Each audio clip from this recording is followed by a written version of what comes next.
Great day, everyone. This is Angie And this is Audrina. with Metamorphosis Vision. Yay! We are late, but we are back with another video. Yes. And this time we will be talking about teen pregnancy. Angie is actually experiencing this now with her daughter. But yeah, I'll let you talk about it. Well, this is a topic that has came up. I've seen it a lot on social media lately. Like Drina said, I'm experiencing it now myself. I experienced it in the past myself. Yeah. Drina as well. Yes, I did. So with that being said, so let me ask you this. Okay. I was 17 when I first got pregnant. Well, actually, let me go back. I was 12 when I first got pregnant. That's because I was raped. And then I ended up losing that baby to a miscarriage, thank God. And then I ended up being pregnant again at 17 with my oldest daughter. And then right after that, I got married. But the fact of being pregnant in high school was something really it was hard because I was a basketball star. And so I'll never forget, it was another female that was pregnant with me as well in school. But it seems like nobody said anything to her. And I think it was because maybe because she didn't play sports. I don't know. But I played sports. And when I found out that I was pregnant, it was heartbreaking in the beginning.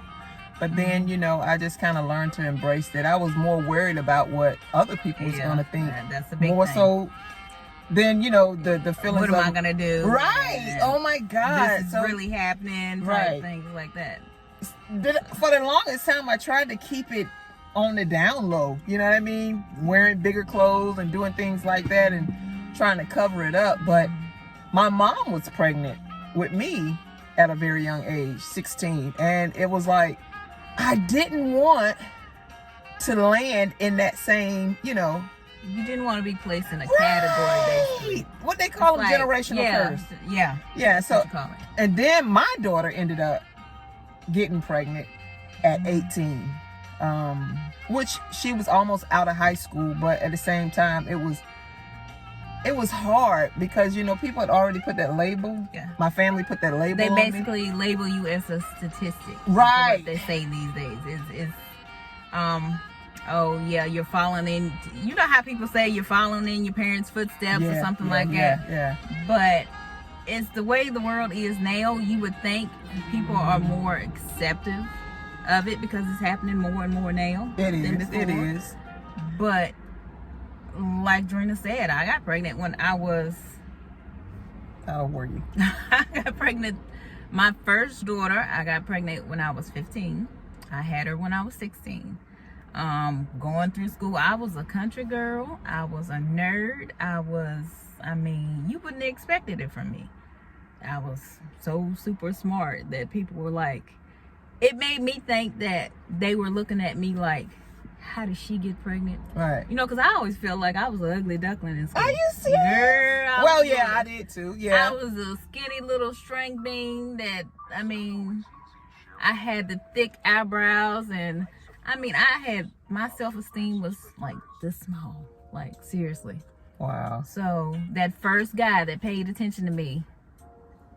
So what do you think we need to do more as parents? Is it anything that we can do to try to encourage the girls to stay and the guys to stay, to be abstinent? Yeah, from having sex. Or do you prepare them? Because I do know some parents that actually give out condoms. See, I wasn't one of those parents, as you can see. For me, I just share my experience with them, and I know that each child you have to teach your kids. You have to teach them but in the same sentence, you have to let them learn for themselves. Okay. So, yeah. I can't say, if you see things happening in their life, there is a way you can just step in and kind of smooth it over, help them out, talk about it. Yeah, kind of open up. Don't shut them down when they want to talk about sex.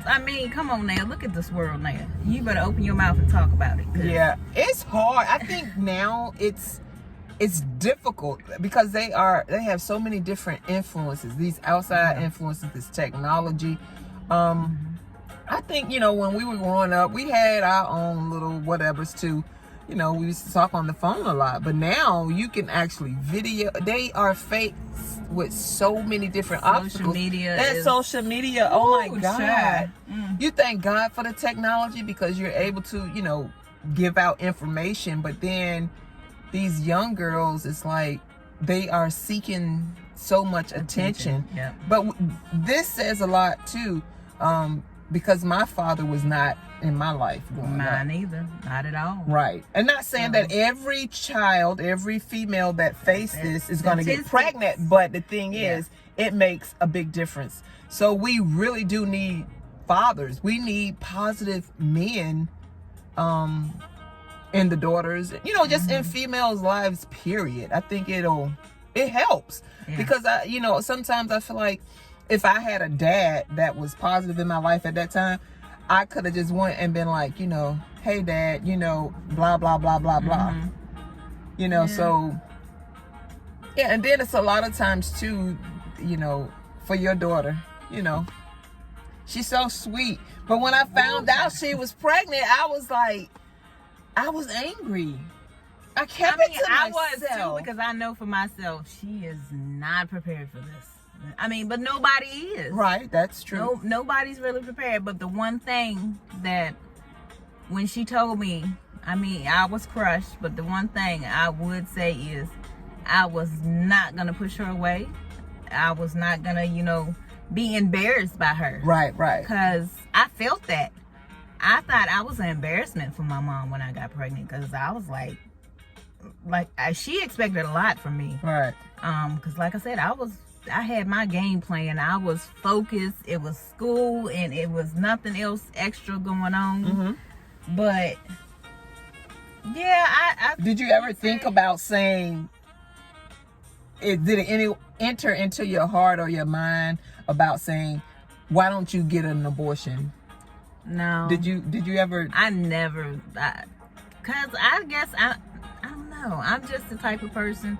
I know it's different from each person and different families, but I don't believe in that whatsoever. Yeah, me either. I don't.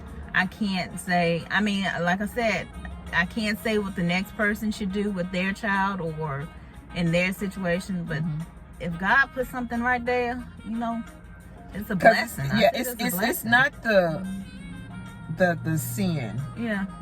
The life is, after all that foolishness, after the sex, boom, you get pregnant and it's like, oh God, I'm with child. Yeah. Now what?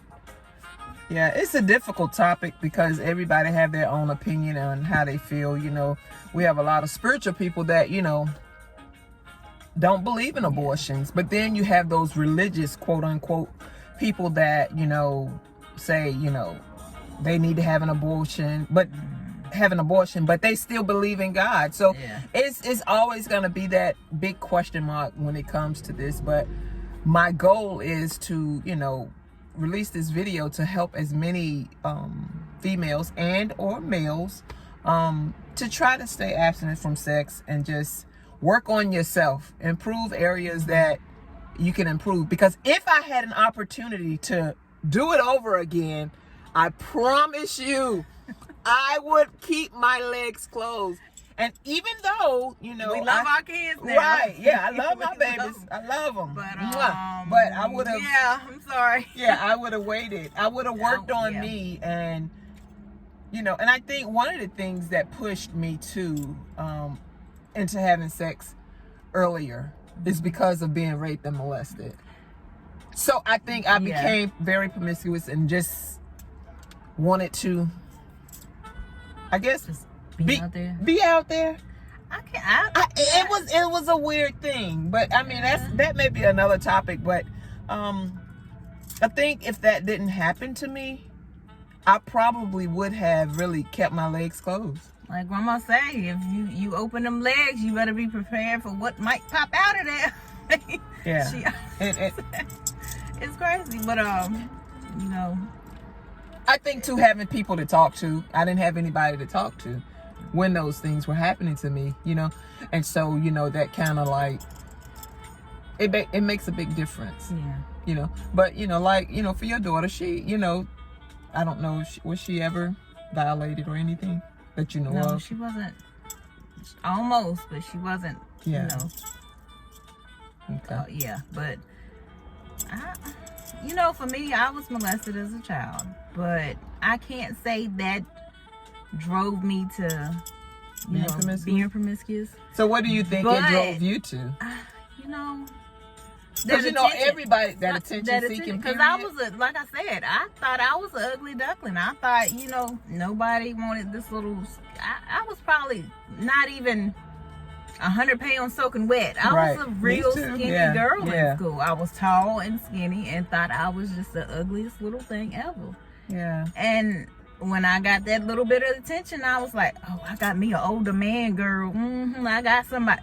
He won't nothing. Don't just saying. Yeah. But, you know, the temptation is out here. And when you have girls that have low self-esteem, have like some, you know, issues going on. If somebody's not there to help them and pay attention to them, you never know what's going to happen. I mean, and I wonder, like, even with my daughter, we've had those conversations. And, you know, and I've wondered, like, I can't say what did I do wrong, but what was that reason to make her to go out there to do what she did? Because as a parent, you know, I said, you know, I was going to make sure that I show my children love.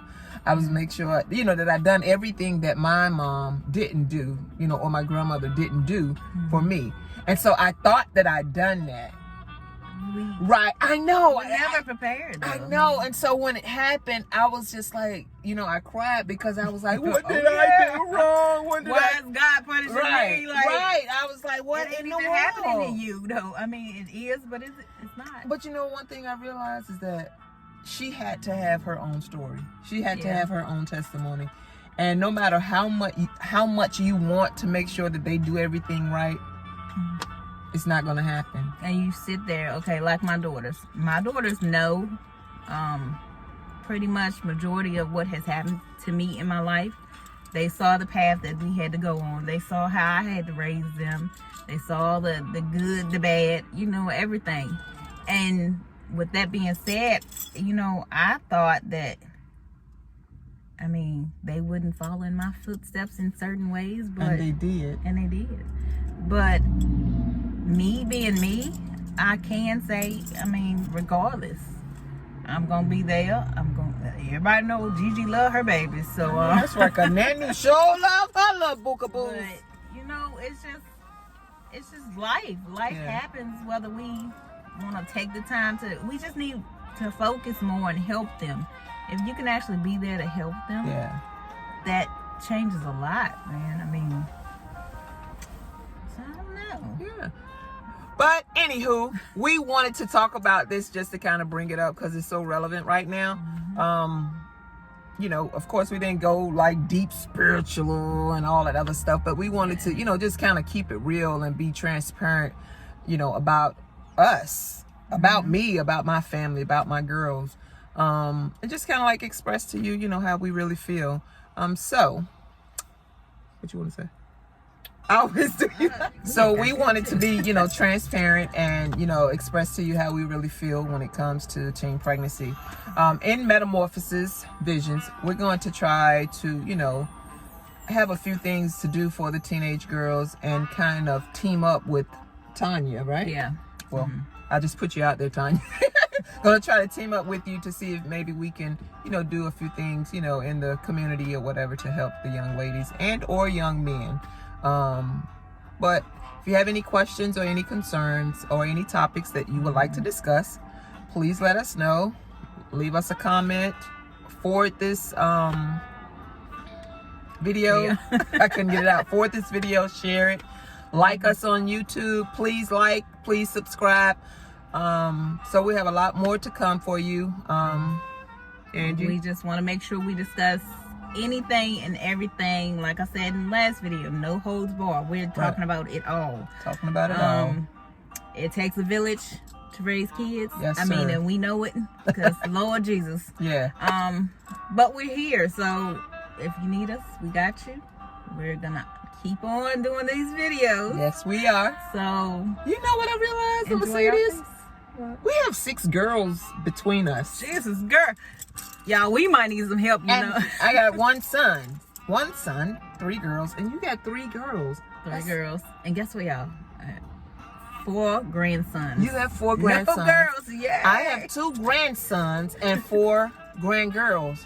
Oh my God. But anyway, that was totally off the topic. Yeah, but I just thought about it. It came to my mind. So anyway, hope you guys have an awesome, super awesome day. God bless you. We love you. And we'll talk to you real, real soon. See you next week. Peace.